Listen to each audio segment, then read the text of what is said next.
इस वीडियो में हम लोग देखेंगे केसी सिन्हा का एक्सरसाइज 5.1 का क्वेश्चन नंबर 4।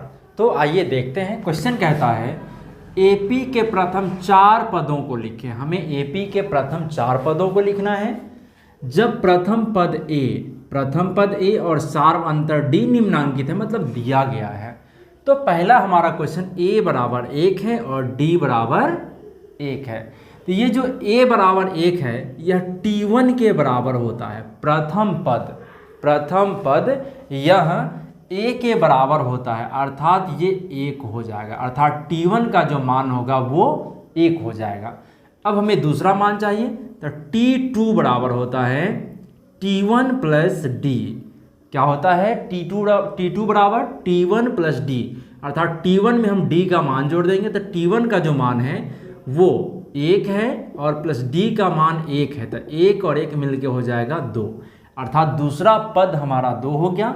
अब चाहिए तीसरा पद, तो तीसरा पद T3 बराबर लिखेंगे T2 प्लस डी। तो T2 के मान यहाँ 2 है और प्लस d के मान 1 है, तो 1 लिखेंगे, अर्थात 2 और 1 3, अर्थात हमारा जो आंसर हो जाएगा वो 1 2 और 3, ये हमारा आंसर हो गया। अर्थात T1 का जो मान होगा वो 1 होगा, T2 का जो मान होगा वो 2 होगा और T3 का जो मान होगा वो 3 होगा। और हमें 4 पदों को लिखना है, हमें T4 भी निकालना होगा, तो T4 बराबर हो जाएगा T3 प्लस डी। तो T3 का जो मान है वो 3 है और प्लस d का मान 1 है, तो 3 और 1 4, अर्थात हमारा जो आंसर होगा 1 2 3 और 4। चूंकि हमें प्रथम 4 पदों को लिखना है, तो 1 2 3 4, ये हमारा आंसर हो गया। इसी प्रकार अब हम देखते हैं क्वेश्चन नंबर 2 को।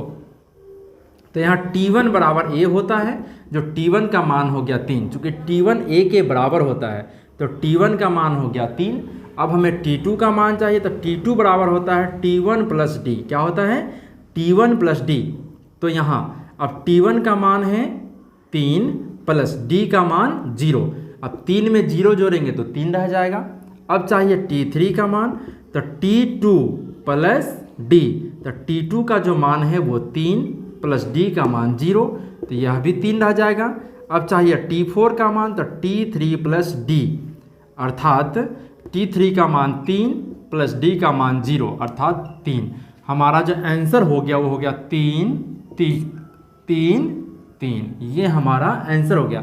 अर्थात T1 का भी मान 3 होगा, T2 का भी मान 3 होगा, T3 का भी मान 3 होगा, T4 का भी मान, हम T5 भी निकालेंगे, 6 निकालेंगे तो भी उसका मान 3 ही होगा। ऐसा इसलिए कि वह उस AP का जो सार्व अंतर जो D का मान है वो 0 है। अब हम देखेंगे क्वेश्चन नंबर 3।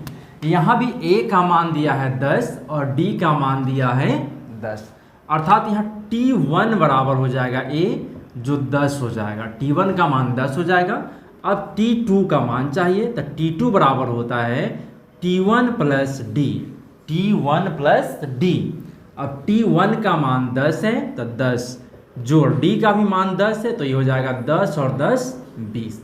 अब T3 का मान चाहिए, तो T2 प्लस डी, अर्थात T2 का जो मान आया 20 जो D का मान 10 है, तो 20 10 30 हो जाएगा।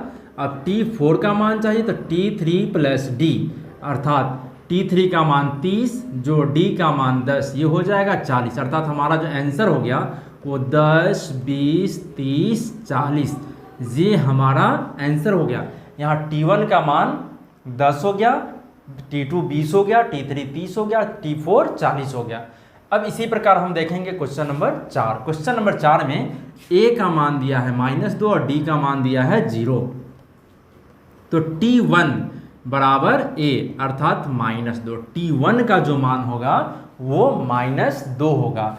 अब T2 का मान चाहिए, तो T1 प्लस D। अब T1 का जो मान है वो -2 प्लस D का मान 0, तो ये -2 रह जाएगा। अब T3 का मान T2 प्लस D, अब T2 का जो मान है -2 प्लस 0, अर्थात यह भी -2 रह जाएगा। T4 बराबर T3 प्लस D, अर्थात -2 प्लस 0, अर्थात यह भी हमारा -2 रह जाएगा। ये हमारा क्वेश्चन नंबर 4 का आंसर हो गया। अब हम देखेंगे क्वेश्चन नंबर 5। क्वेश्चन नंबर 5 है a बराबर 100 d बराबर -30। तो यहाँ t1 बराबर हो जाएगा a अर्थात 100। t1 का जो मान होगा वो 100 हो गया।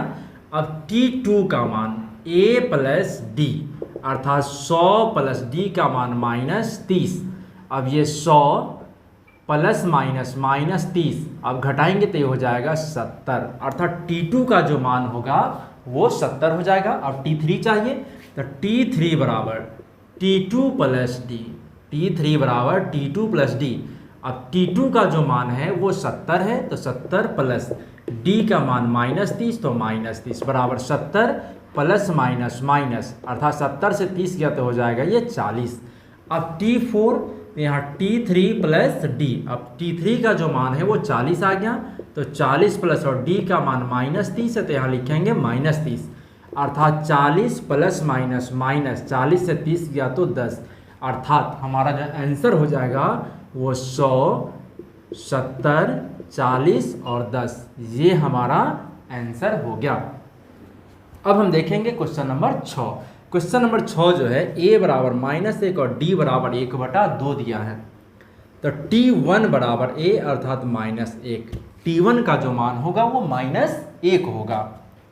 अब t2 का मान चाहिए तो t1 plus d -1 plus 1/2, d का मान 1/2 है तो यहाँ हम 1/2 लिखेंगे।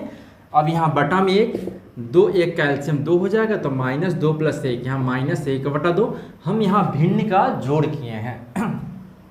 अब t3 का मान चाहिए तो t2 प्लस d, तो t2 का मान -1/2 जोड़ d का मान 1/2। अब -1/2 और प्लस 1/2 ये 0 हो जाएगा। अब t4 का मान चाहिए तो t3 प्लस d अर्थात 0 प्लस 1/2 ये हो गया हमारा 1/2 अर्थात t1 का मान -1, t2 -1/2 0 और ये 1/2 हमारा आंसर हो गया। अब इसी प्रकार हम देखेंगे क्वेश्चन नंबर 7। क्वेश्चन नंबर 7 यहाँ a बराबर दिया -7 और d बराबर भी दिया है -7 अर्थात t1 बराबर हो जाएगा a जहाँ a बराबर -7, t1 का मान -7 हो गया। अब t2 का मान तो t1 प्लस d अर्थात -7 प्लस d का मान -7 है तो यहाँ हल कर लेते हैं तो -7 प्लस माइनस और 7 अर्थात -7 और -7 -14 हो जाएगा। अब t3 बराबर तो t2 प्लस d, अब t2 का मान जो है -14 है तो -14 प्लस d का जो मान है -7 है तो -7 लिखेंगे। अब -14 प्लस -7 तो -14 और -7 माइनस में 21 हो जाएगा। अब हम देखेंगे t4 का मान तो t3 प्लस d, अब t3 का जो मान है वो -21 प्लस d का मान है वो -7 है तो -7 लिखेंगे। अब -21 प्लस माइनस अर्थात माइनस में 28 हो जाएगा। तो हमें t1 का मान -7, t2 का मान -14, t3 का मान -21 और t4 का मान -28 मिल गया अर्थात हमारा जो आंसर -7, -14, -21 और -28 ये हमारा आंसर हो गया। अब हम लास्ट क्वेश्चन देखेंगे क्वेश्चन नंबर 8। यहाँ t1 बराबर a अर्थात 1.0, चूँकि हमारा a का मान 1.0 है तो हमारा t1 का मान 0 है तो 0 होगा। अब t2 का मान चाहिए तो t1 प्लस d, अब t1 का जो मान है वो 1.0 अब प्लस 0.1 अर्थात ये हो जाएगा 1.1। अब t3 का मान चाहिए तो t2 प्लस d अर्थात 1.1 प्लस d का मान 0.1 तो ये हो जाएगा 1.2।